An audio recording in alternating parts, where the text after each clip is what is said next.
Good morning, good afternoon, good evening. It's already 3 p.m. and I began on this computer at 10 a.m. So right now it's 3 p.m. That means I'm going to be taking a break and preparing, take shower, and preparing to go to class.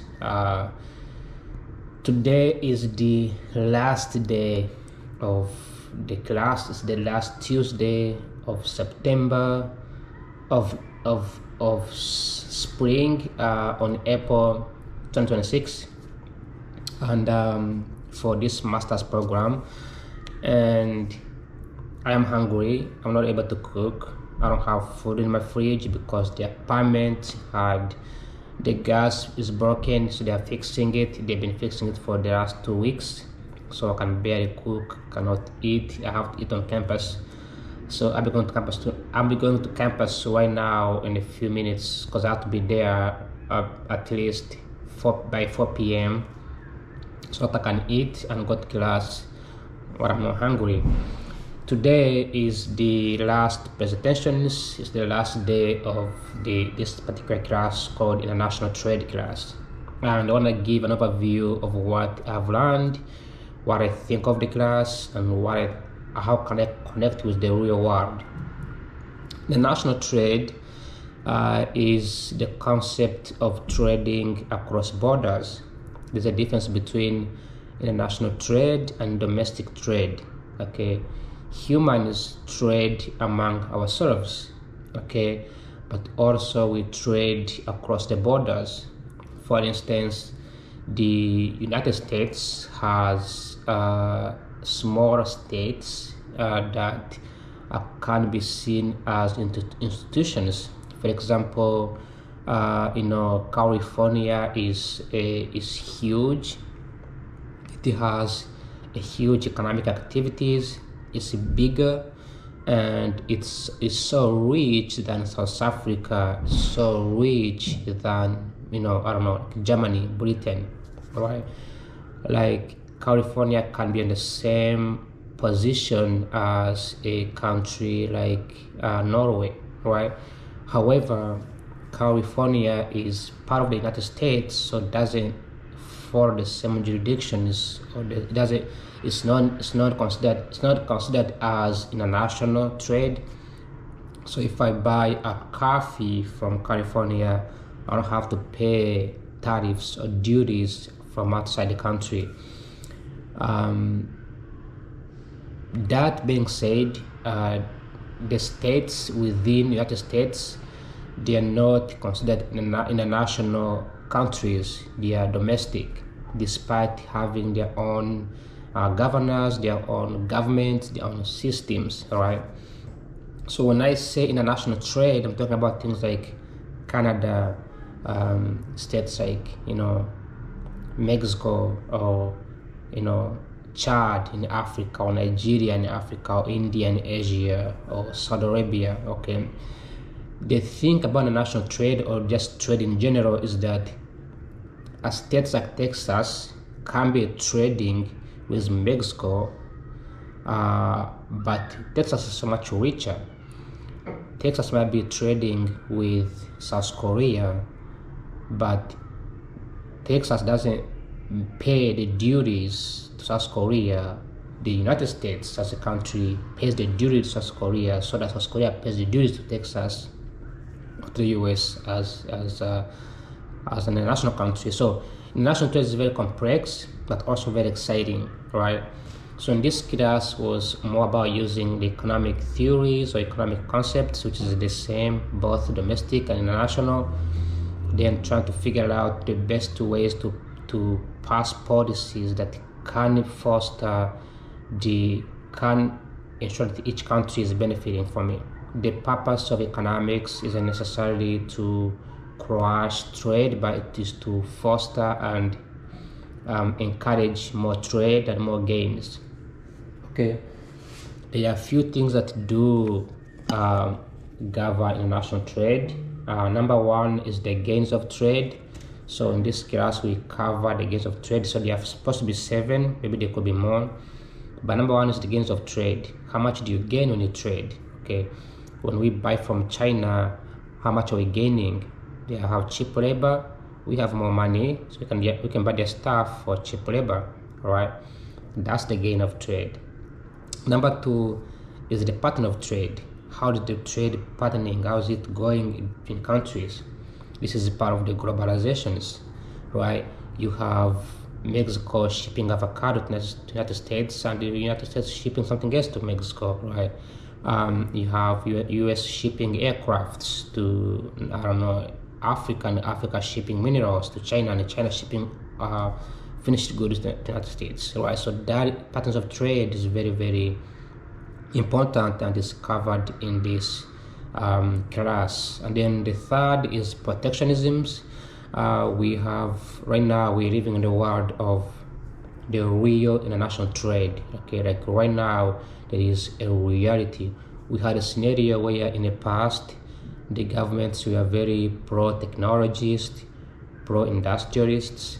Some companies were pro-labor. Some governments were pro-labor. We had counter-terrorism governments, right? We have environmentalists. Like last administration was very pro-environmentalists, right, under Joe Biden.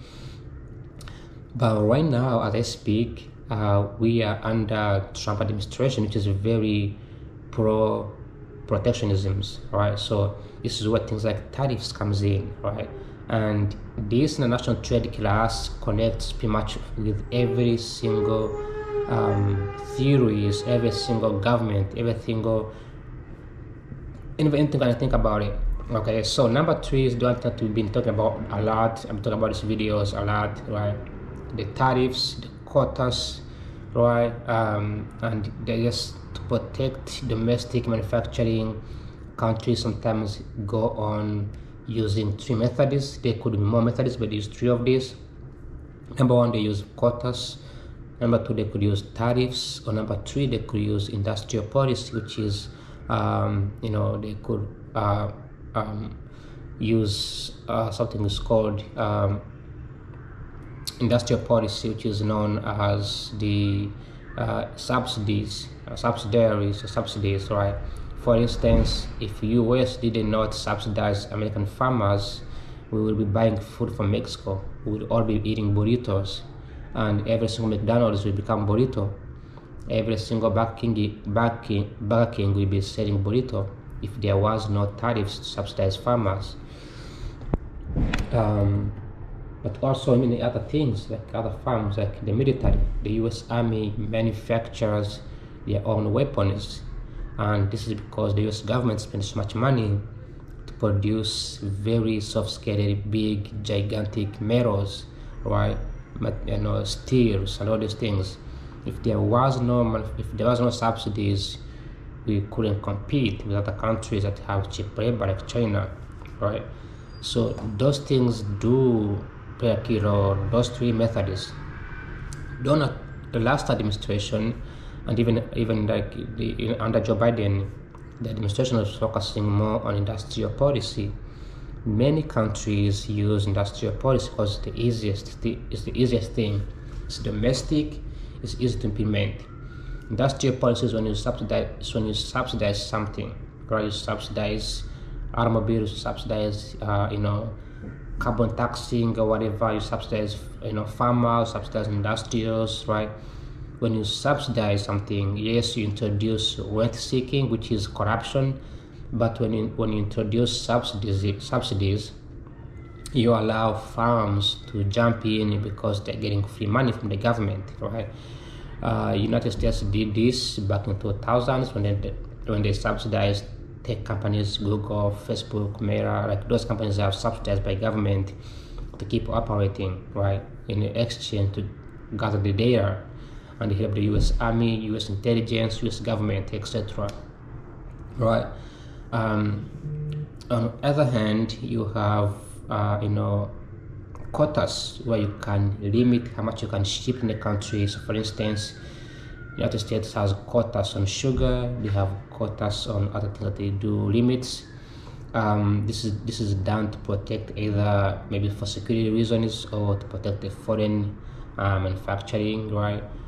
To ensure that there is an equal competition, but there's no too much competition, right?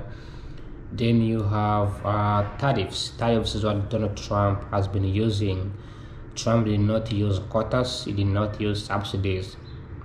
Okay, he doesn't believe in subsidies. I don't know if he does. I don't think he does, but he does believe in tariffs. He believes that if we increase tariffs, it will incentivize foreign investors to come and invest in the country instead of having to manufacture goods from another country and then ship the US farms, US manufacturing. This, however, it's risky, it's hard, okay, because you have to be careful on which industry you're targeting. You have to keep an eye out. There's also consumers, right? The demand, right? If the people have the demand for cheap goods, there has to be a reason for that demand. The demand could be the prices is lower, or there's no skilled labor to do those things, or the demand could be based on the efficiency, how good a product is, right? If I can buy a fan here that can blow my whole house, and my house gets cooler in a second, and it's made in China and it costs $50. If US was to make the same product and the product cost me $100 or $200, and that's the same output, I'm gonna buy the one from China. If the United States imposes tariffs, then I have to go in there. I have to decide whether this is worth it, right? But the key problem here is if the United States imposes tariffs on this fan from China, but there is no there's no company in the US that makes this product, so I have no way of switching. Okay, either way, all of these three things introduces rent seeking. In economics they call this rent seeking, or which we call corruption. For example, when Donald Trump imposed tariffs, right, both in his first time, the second time that he came back, there are some companies that did come to DC to lobby the government so that their products can be exempt. China was the number one. It was on the top of getting tariffs by Trump. However, as he became the president, the passion to pass tariffs decreased on China because China came in and negotiated, right? They complied. So that's something that we call rent seeking. Okay, and yes, it introduces corruption within the government. Similar with quotas. When the government imposes quotas on products, they try their best ways of shipping more items in a different ways, or they increase the prices. All right. So if they can sell 20, if Brazil can ship 200 pounds of coffee to the United States, right, and they make, I don't know, $100,000, but not that's a lot, like $50, but Trump imposes quotas on those goods, on coffee, then they reduce the number to, like, I don't know, a half of it, so 10 pounds of 50 pounds of coffee. Then there will be the Brazil is not gonna lose the money. They are not gonna just lose the money. They are going to increase the prices of those quotas, those 50 pounds of coffee, to offset the prices, to offset the losses they will be making if they ship 100 pounds of coffee. I don't know. Yeah. So the whole purpose of this is that companies, private individuals, they respond to the policies, try to emerge. Okay. So this is where number one comes in, the gains of trade, the gains from trade. How do they gain? Okay. So they could also change the patterns of trade. So for example, when Trump passed his protectionist tariffs in his first term, China switched from selling to the United States directly to their neighbors. They targeted Mexico and Canada because Mexico and Canada have free trade to the United States, and the NAFTA agreements.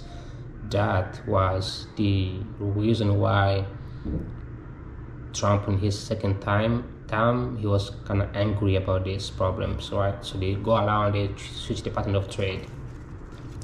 Individuals do this in economic, this is choices. Farmers do this by choice, right? They shift around things by choice. They just decide to switch things. They just happen to know the tricks, right? Number 4 is the balance of payments. I don't talk about that much, but number 5 is exchange determinant nations, international policy coordinations, and international capital markets. Okay, so in this international trade class, basically the main discussion was based on how do we gain, how do poor countries play a big role in the trade. What about large countries? Who's the loser and who's the gain? Who's the beneficiaries, right? Does US benefit from buying from China? Does American workers, blue-collar workers, lose when many factories move to China or Mexico or overseas? Does Chinese workers lose when they ship cheap goods to the United States? Meanwhile, they get paid less money, or do they gain? All right. Overall, the fact is China has a very low productivity than American people. That's the fact. So American people are more productive than Chinese, and they make more money than Chinese. The service in China is so good than United States and even Europe. Because of that, the prices in China are so much lower. The cost of living in China overall is much lower compared to the United States, because United States there is less service is not good. So that was the main part of this class. Then my paper, my analysis paper, was based on tariffs, Trump's tariffs since last year. I looked at how the tariffs affected pharmaceutical products, tariffs imposed on Canada and Mexico. How did that affect the pharmaceutical products, specifically the generic drugs? Okay, I presented that paper last week. That was it. Other than that, this has been a very good class, as I'm going to class today for the last time, for the last day of semester, and as I prepare for the final exam coming up next week. I think that this has been a very good adventure. Okay, we had to watch a lot of trade. I'm gonna add discussions, a lot of discussions around what the WTO and many other organizations, and looking at the issues in developing countries, specifically in countries like Bangladesh, where the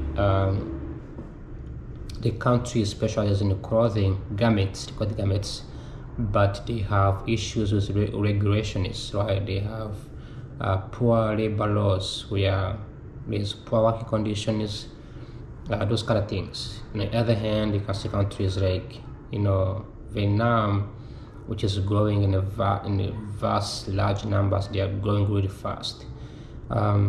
The trade in Africa, where African countries are emerging as potential trading as united to trade among themselves, because unlike Asia and United States, African countries are cluster. They are cluster.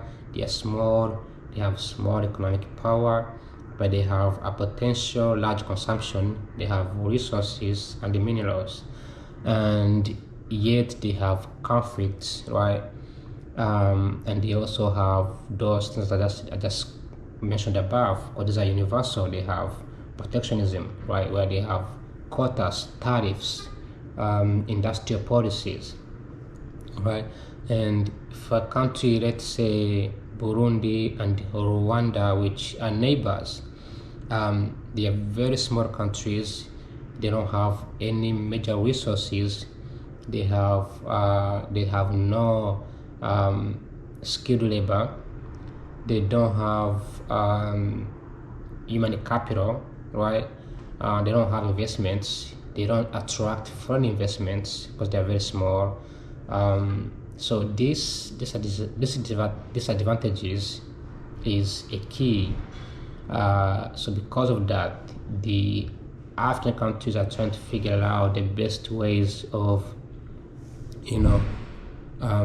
sort of opening up their borders to trade with their partners. For instance, Uganda is a country that is growing at a very steady pace. A country like Rwanda is growing at the fastest pace, right? But Uganda has resources, right? They have people who are educated. They have high human capital. They have investments, large investments. Uganda has large investments, right? By opening the borders, these countries can eliminate tariffs, eliminate quotas, and eliminate any trade barriers, and they open up for interchange, right? There are things that Rwanda is good at. For instance, they're good at tourism, right? They can specialize in tourism. Meanwhile, Uganda can specialize in agriculture and manufacturing. Kenya can specialize in financial services. Kenya is pretty good at services, right? Tanzania can specialize in other things, maybe oil. Tanzania has oil reserves, right? So that advantages makes African countries become one of the best emerging economies in international trade.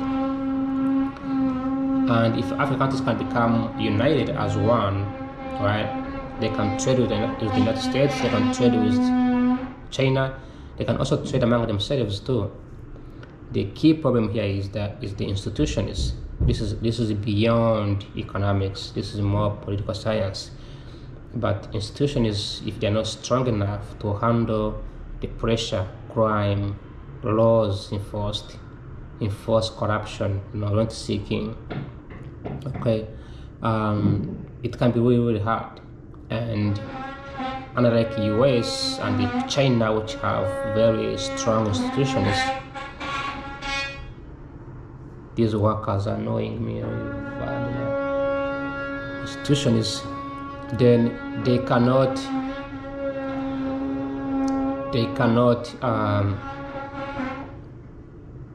execute these methods. They can just open the borders. Okay, for instance, Congo is a large country, right? It has many minerals, it have good potential trade, but they can't just you can't just open the borders to Congo's trade because Congo has conflicts, right? So those issues emerge that needs to be resolved, right? This is beyond economics. So when we say the trading needs to be perfect, we assume that the countries will be peaceful, they have no conflicts among themselves. So that's the key. That's like the main discussions here that we've been talking about for a long time. Then the last thing to talk about here is the comparative advantage versus absolute advantage, right? Countries specializing in something versus doing it faster with the same resources. That has been also the discussion here that kind of came up in the classroom. Then the other thing was just touching on very specific theories, Cardinal models, and all those things that came out. So overall, this has been a very nice class, and I wouldn't give this class a an A, I would give it like a B, because international trade is always changing. Like for instance,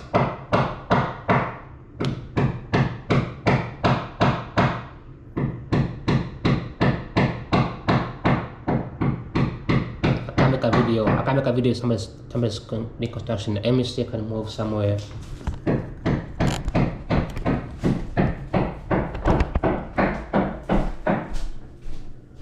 Speaking loud. Let's see. Come on. I think this is much better. Sit on my window here. So anyways, first of all, I am thankful that I am okay and I'm not sneezing. I cannot believe that this took like 2 weeks for me to get better.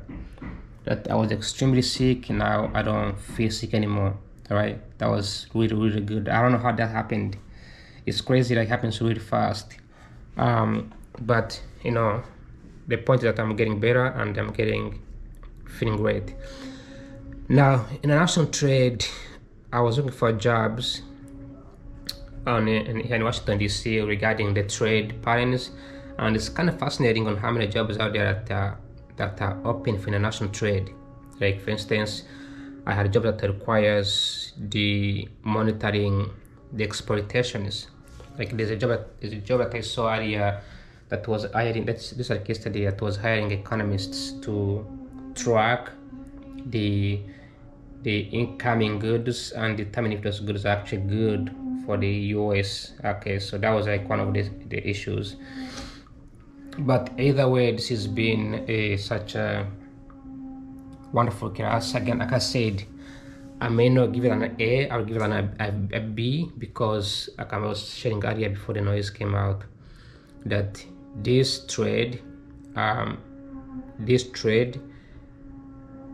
class it talks about things that are in the past.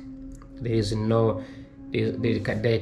much happening right now. Like there's so much trade going on, okay, and supply chain, which is part of the trade, it's not constant. It's not the same thing every single day. There's something different every single day, right?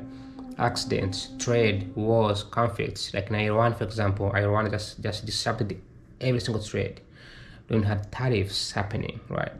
Then we had the get rid of the other policies that came out. So these things makes it complicated, you know. And the book that we are reading, it's just outdated. It's like from 2019, right? And things have changed dramatically since then, all right? So the thing about international trade is that you need to be up to date. You need to keep an eye on. You need to keep reading the news. You need to keep watching what's happening consistently, non-stop. Otherwise, you're gonna end up, you know, I guess misinformed, or you know, I just think, again, you can't just like we can't study the current events. That would be that is policies, not economics. So economics, the purpose of economics is to use the theories that was used in the past, and then trying to look at the current future, right? So that's like the overview of international trade. And for me, I'm grateful to be taking this class in Washington DC, in the center and in the heart of these debates. Okay, every single day I meet 1 or 2 international trade people working internationally, and they're trying to think about the best ways to handle international pressure. Okay, so I'll give it an a B as the class, but for the professor, I'll give him an A. He's actually a good professor. He has lots of experiences working in different countries.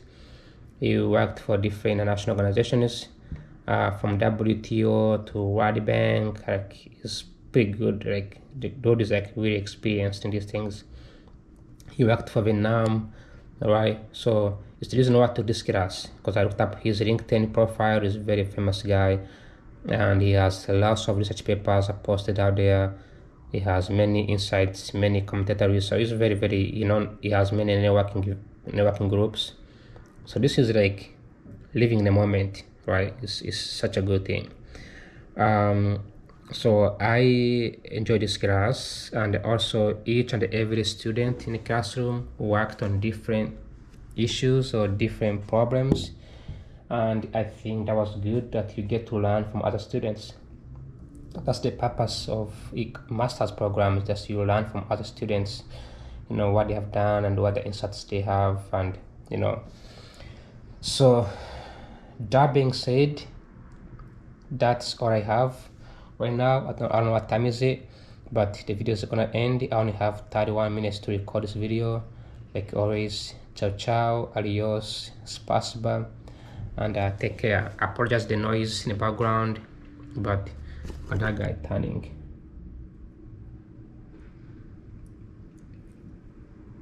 Apologize the noise, and I like to see people turning on their vehicle right now. I don't know how they're parking. Yo, park your vehicle properly, bro. You need to be straight. The vehicle's not straight, bro. So that's all I have for today, and my hope is that, is it going to rain? Why should I have the umbrella?